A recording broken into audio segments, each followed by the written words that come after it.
Assalamualaikum warahmatullahi wabarakatuh. Kenalkan kami dari kelompok 30 Analisis Keputusan Bisnis SD1 yang akan mempresentasikan proyek UTS kami dengan judul penerapan metode TOPSIS dalam multi criteria decision making untuk pemilihan robot industri. Bisa di next. Dengan anggota kelompok saya sendiri akan saya Kataki dengan NIM 164221062. Dan saya Zidan Aditya dengan NIM 086. Lanjut. Yang pertama latar belakang. Era Industri 4.0 mendorong adopsi robot industri yang meningkatkan efisiensi dan keselamatan kerja. Namun, pemilihan robot yang tepat menjadi tantangan utama karena perbedaan karakteristik teknisnya. Metode TOPSIS dalam kerangka MCDM digunakan untuk membantu pengambilan keputusan berdasarkan berbagai kriteria. Metode ini sendiri mengaplikasikan TOPSIS dengan pembuatan opcow yang menawarkan objektivitas lebih tinggi dan bertujuan mengevaluasi efektivitasnya dibandingkan dengan pendekatan fusi AHP TOPSIS. Next. Masalah yang pertama, bagaimana penerapan metode TOPSIS dalam proses pemilihan robot industri berdasarkan kriteria yang telah ditentukan. Yang kedua, bagaimana metode TOPSIS menghasilkan pemeringkatan alternatif robot industri berdasarkan data evaluasi yang tersedia. Yang ketiga, bagaimana hasil pemilihan robot industri dengan metode TOPSIS jika dibandingkan dengan pendekatan fusi AHP TOPSIS yang telah digunakan dalam penelitian sebelumnya. Dalam tujuan penelitian yang pertama, untuk menerapkan metode TOPSIS dalam proses evaluasi dan pemilihan robot industri berdasarkan kriteria teknis dan ekonomis. Yang kedua, untuk menganalisis hasil pemeringkatan robot industri yang diperoleh dari metode TOPSIS. Yang ketiga, untuk membandingkan hasil pemilihan robot industri antara metode TOPSIS dan pendekatan fusi AHP TOPSIS guna menentukan efektivitas masing-masing metode. Bisa di next. Manfaat penelitian yang pertama, menjadi referensi dalam penerapan metode TOPSIS untuk mengambil keputusan multi kriteria dalam pemilihan robot industri. Yang kedua, menyediakan analisis perbandingan antara metode TOPSIS dan pendekatan fusi AHP TOPSIS sebagai dasar evaluasi pemilihan metode yang lebih tepat. Yang ketiga, memberikan kontribusi terhadap pengembangan studi pengambilan keputusan yang berbasis data kuantitatif dan kriteria teknis di lingkungan manufaktur. Lanjutnya ada batasan penelitian. Yang pertama, penelitian ini hanya menggunakan metode TOPSIS secara mandiri tanpa integrasi metode lain dalam proses pemilihan robot industri. Yang kedua, dataset yang digunakan bersumber dari studi terdahulu yang mengimplementasikan pendekatan fusi AHP TOPSIS sehingga tidak dilakukan pengumpulan data primer. Yang ketiga, analisis dibatasi pada 6 kriteria evaluasi. Yang pertama, berat mekanis. Yang kedua, kecepatan. Yang ketiga, kualitas beban. Yang keempat, jangkauan maksimum. Yang kelima, konsumsi daya. Dan yang keenam, biaya. Yang keempat, ada penelitian ini tidak membahas aspek implementasi teknis robot di lapangan, melainkan hanya fokus pada proses seleksi berbasis data dan metode pengambilan keputusan.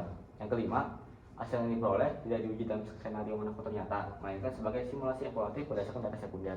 Bisa di next. Adapun dataset ini bersumber dari paper An Integrated Approach of Fusi AHP TOPSIS for Multi-Criteria Decision Making in Industrial Robot Selection. Adapun kriteria evaluasi dalam pemilihan robot, yang pertama ada berat mekanis dengan 1 kg dengan simbol MW dengan deskripsi membawa total robot industri yang mempengaruhi mobilitas dan fleksibilitas. Yang kedua ada kecepatan dengan satuan meter per second dengan simbol FL dengan deskripsi seberapa cepat robot dapat menjalankan tugasnya. Yang ketiga ada kualitas beban dengan satuan kilogram dengan simbol PL dengan deskripsi batas maksimum bobot yang dapat diangkat oleh robot. Yang keempat ada jangkauan maksimum dengan satuan mm simbol MR dengan deskripsi jarak maksimum yang dapat dijangkau oleh tangan robot. Yang kelima ada rata-rata konsumsi daya dengan satuan KW dengan simbol APC dengan deskripsi rata-rata daya yang dikonsumsi robot dalam operasi. Yang keenam ada biaya dengan satuan dolar dengan simbol CO dengan deskripsi total biaya termasuk harga awal, pemasangan dan pemeliharaan. Bisa next. Adapun data robot industri tersebut ada 8 robot jumlahnya dengan data berikut. Bisa next. Adapun metodologi yang digunakan itu ada 4. Yang pertama di sini ada langkah-langkah penelitian, di mana dibagi menjadi 4 juga. Yang pertama ada penentuan kriteria evaluasi, yang kedua pengumpulan data, yang ketiga normalisasi data dan pembuatan, yang keempat penerapan metode TOPSIS. Adapun yang kedua yaitu prosedur pengolahan data dibagi menjadi 5 poin.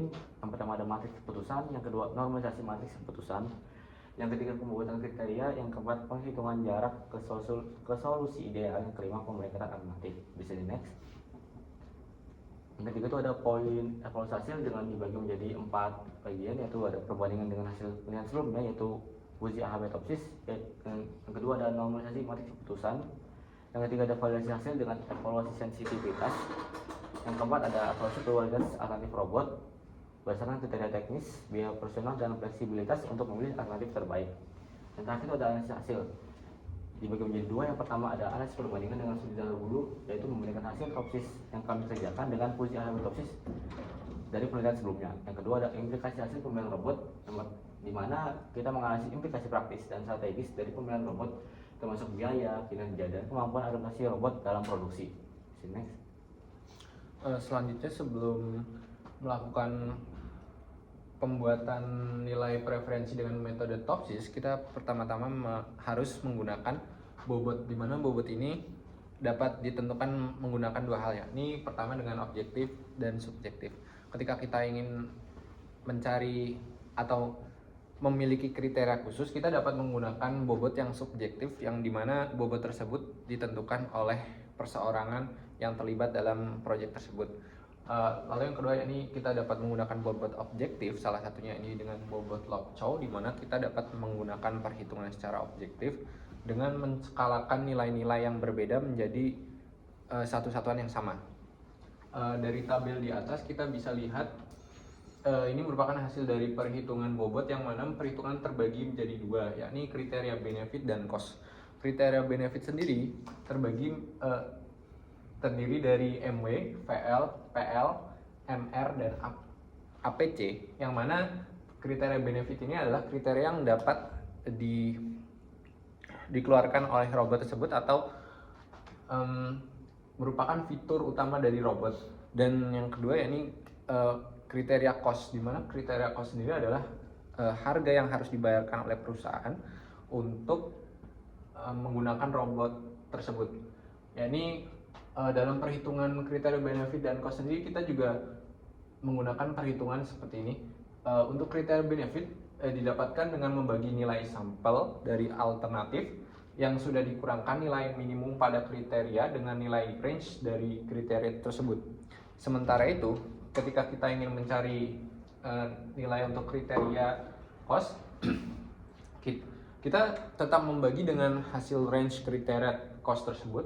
Namun untuk hal yang dibagi yakni adalah hasil pengurangan dari nilai maksimum dikurangi nilai dari sampel yang ingin kita cari atau alternatif yang ingin kita cari. Oke, next.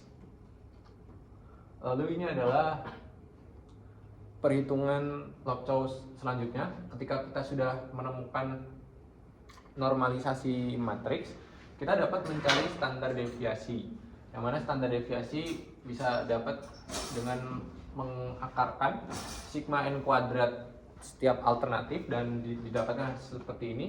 Dan setelah itu kita harus mencari percentage value, di mana percentage value merupakan hasil dari kali standar deviasi dengan nilai 100 dibagi dengan range dari semua standar deviasi, yakni yang maksimum dikurang dengan yang minimum. Setelah itu kita akan melakukan pentotalan untuk semuanya, dan untuk pembobotan Lobchow percentage value dibagi dengan seluruh total yang sudah kita jumlahkan tadi, dan berikut adalah hasil dari bobot tiap masing-masing kriteria.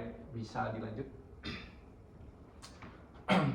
Selanjutnya ini adalah kita memasuki metode Topsis, di mana berikut adalah matriks keputusan yang awal kita gunakan sebelum dinormalisasi. Bisa dilanjut. Dan ini merupakan matriks keputusan ternormalisasi yang sudah dibobot, di mana nilai matriks keputusan yang sudah dinormalisasi dikalikan bobot yang sudah kita cari tadi menggunakan metode Lobchow. Bisa di next. Selanjutnya untuk perhitungan metode Topsis, hal yang paling penting kita harus lakukan adalah mencari solusi ideal positif, yang mana solusi ideal positif ini nanti kita gunakan untuk mencari jarak ideal positif. Kita bisa lihat di sini bagaimana cara kita menentukan solusi ideal positif, yakni kita mencari nilai maksimum dari tiap kriteria, lalu setiap atribut atau kriteria pada alternatif dibagi dengan hasil nilai maksimum kriterianya. Dengan catatan hal ini hanya berlaku untuk solusi ideal positif saja. Kendati demikian, ketika kita ingin mencari solusi ideal negatif, kita dapat melakukan hal yang sama, namun kali ini kita mencari nilai minimum dari setiap atribut, lalu setiap alternatif dibagi nilai minimum yang sudah didapatkan tadi. Selanjutnya ini adalah jarak setiap solusi ideal. Dari perhitungan solusi ideal positif dan solusi ideal negatif, kita dapat menentukan jarak dengan cara kita melakukan perhitungan untuk mendapatkan hasil preferensi untuk pemeringkatan dengan membagi jarak negatif ideal setiap alternatif dengan jumlah nilai jarak ideal positif dan negatif dari alternatif tersebut. Oke, bisa dilanjut. Setelah itu kita mendapatkan nilai preferensi topsis, di mana nilai preferensi topsis sendiri hadir karena kita ingin mencari nilai preferensi terbaik, yang mana nilai preferensi itu didapatkan dari pembagian jarak ideal negatif dibagi total jarak ideal negatif dan jarak ideal positif untuk setiap alternatif. Dan berikut merupakan hasil dari nilai preferensi tiap alternatif, yang mana kita bisa lihat untuk robot 8 dengan nilai preferensi 0,575 memiliki peringkat pertama pada metode ini, sedangkan untuk peringkat terakhir pada metode ini adalah robot 2 dengan nilai preferensi 0,346. Oke, bisa dilanjut. Berikut ada perbandingan nilai preferensi dengan menggunakan metode topsis maupun dengan menggunakan metode fusi AHP topsis yang kita himpun dari jurnal. Sekilas memang tidak ada perbedaan jika dilihat secara kasat mata, namun kita harus menilik lebih jauh dengan melihat peringkatnya masing-masing. Dengan kita menggunakan metode topsis, bisa dilihat robot 8 berada di peringkat 1. Namun ketika kita menggunakan metode peringkat fusi AHP topsis, robot 8 berada di peringkat 4. Dan ketika kita melihat peringkat fusi AHP topsis robot 5, alternatif ini memiliki peringkat paling atas, di mana ketika dia menggunakan metode peringkat topsis, robot 5 merupakan alternatif kedua paling akhir, yakni dengan peringkat ke-7. Hal ini bisa terjadi karena mungkin dengan pembobotan yang sudah kami lakukan, setiap perusahaan pasti memiliki kriteria untuk mencari alternatif robot terbaiknya. Dan kemungkinan dari jurnal tersebut, ketika mereka menggunakan fusi AHP topsis, mereka juga menggunakan pemeringkatan secara subjektif dengan melibatkan para ahli. Oke. Selanjutnya kesimpulan yang pertama ada penerapan topsis, di mana metode topsis efektif untuk memberikan peringkat alternatif robot industri berdasarkan kriteria teknis dan ekonomis, dan juga menghasilkan keputusan yang objektif. Yang kedua ada pembobotan Lobchow, di mana metode Lobchow menghasilkan pembobotan yang objektif dan seimbang, mengurangi subjektivitas dalam penilaian kriteria.